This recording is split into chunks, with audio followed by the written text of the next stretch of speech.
I'll get started with Tennessee. The 2025 season for the Volunteers, you can kind of say it was a tale of two extremes, right? The offense at one point, Aguilar was looking like a Heisman shoe-in, right? It looked like a Ferrari, and the defense looked like a Honda that wasn't running anymore. It just wasn't the defense was not what we were used to seeing out of Tennessee. So while Josh Heupel continues to win the entertainment battle, put on a great show, the stadium is rocking all the time. The 8-5 finish really left Rocky Top feeling like they missed a massive opportunity in this expanded playoff era. So, Aaron, why don't you talk about their record and what grade you gave them for that one? Yep. So they were expected to finish 9-3 this year. You know, with a 43% chance to make the 12-team playoff with that record.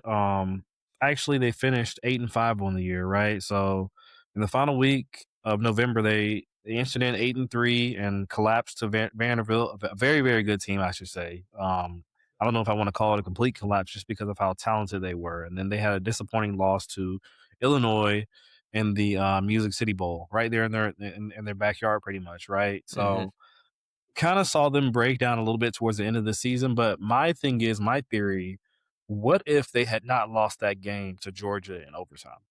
What if they Would had that just have made that changed? field goal? Mm-hmm. Yeah. I, You know, I think it would. I think it would have gave them more confidence throughout the rest of the season. Um, but yeah, who know what would that have done for Georgia's season if they had lost that one? Right, they might have lost a couple more. fair, fair. Yeah. So what's the final grade you gave them on that one? Yep. So the grade that they're going to get there is C plus. Okay, but not necessarily good, right? Yeah, Steven, Yep. any thoughts on that one? Not not a big Tennessee guy. I mean, I guess I got to be now, because Georgia Tech plays them this year, this coming up Mm, year. So maybe got it is good that I'm on this podcast and getting you guys take on the good, the bad, the ugly when it comes to Tennessee. So gotcha. Cool. Filling out that Uh, scout report. And right. Yeah. He's gonna be at the game. Oh, yes, XYZ receiver. Yeah, he's watch out for him. So let's go into coaching. So here we gave a B minus. Josh Heupel, I think he did a good job with what he had. Right, he had a quarterback coming in very late. He knew what he was losing on the defensive side.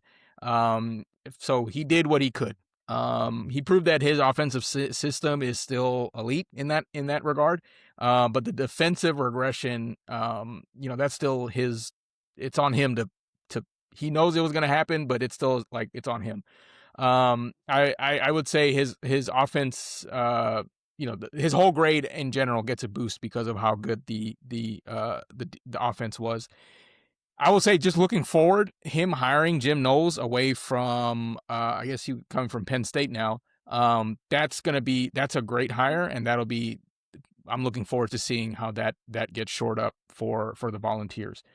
So yeah, I'll end it there. Any further thoughts on that coaching grade? Nope, I think you hit the nail on the head. Yeah, it may be a good segue, into how their teams did, individually on offense and defense, right? Yeah. So the grade we're gonna give them is a B minus, right? And they got a B minus because of those two extremes that you alluded to earlier, right? Juggernaut on offense, they led the SEC in scoring, almost 40 points a game, 510 yards total offense. That has to, go to tipping my cap to Joey Aguilar. He absolutely shocks everyone when Yeah. they lost Nico in the transfer portal. They're like, oh my gosh, Tennessee's offense is going to go in the toilet because we got a guy who doesn't know the offense and is coming from a Sunbelt school, spent some time at UCLA, but wow, he threw for over 3,500 yards this year. And then on defense, again, we saw some spurts, but mostly a disaster in terms of their standard. They ranked last in the SEC, and they allowed 30.9 points per game. So that's ranked 112th nationally. Steven, I mean, is there anything on this, statistics list right here that's making you lick your chops when they come to the flats next year.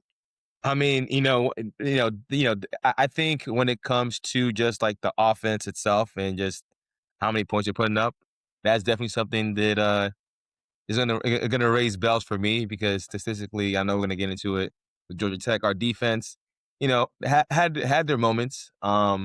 So Tennessee having the grade that you gave them for their defense definitely is eye opening. And I'll say it'll probably end up being a shootout. Shootout. Offensively.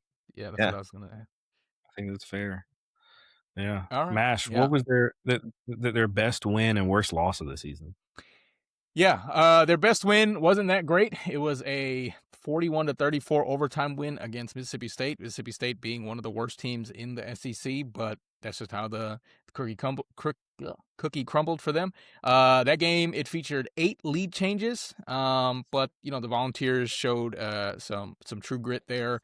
There was a 23-yard pick six by Colton Hood and a clutch stop by Arian Carter.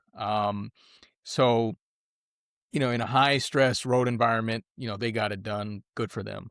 The worst loss, I think, would be that loss to Vanderbilt. I don't think Vanderbilt's won in a very long time. You lost to your in-state rival at home, and they gave up 45 points to Vanderbilt. Now, Diego Pavia and that Vanderbilt team was very good, but yeah, that's just not a loss the folks in the Volunteer state want to see, as all other, opponents considered. So all that considered, I'm going to give that a C. I think that loss is definitely bringing that average down from their best win, which I don't think was that great.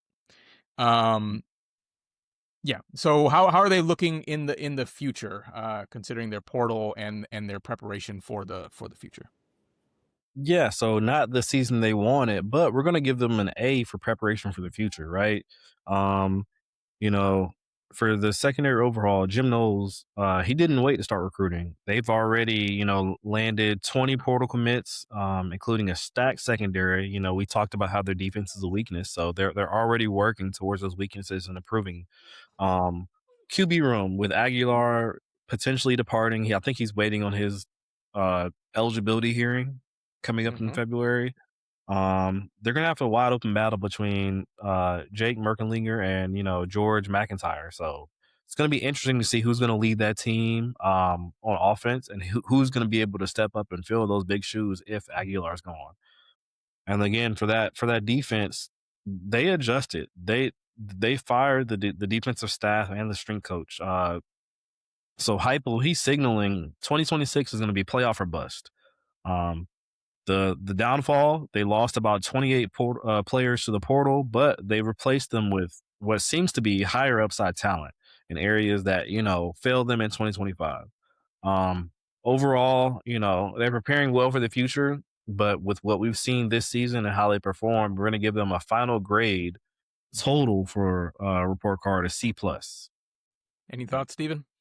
Yeah, I mean, I think, the one, I may not have watched a lot of Tennessee football, but again, just me keeping my ears to the ground when it comes to just the portal in general. When you're able to keep a quarterback like Joey, for the yards that he's thrown, that's no small feat. So any school that's able to do that, I'm always going to tip my cap off to them, right? Because especially given what went down last year, and losing your top quarterback to the portal, being able to keep your current star is always going to be good. And from what I've seen, just in the various portal, because if you look at my Instagram, I follow a lot of portal Instagrams that give you news on, this player is moving to this school.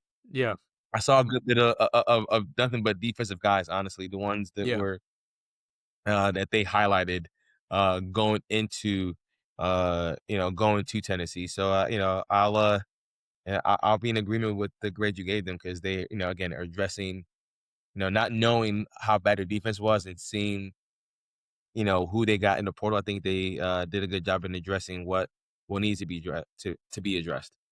perfect. Fair. Great.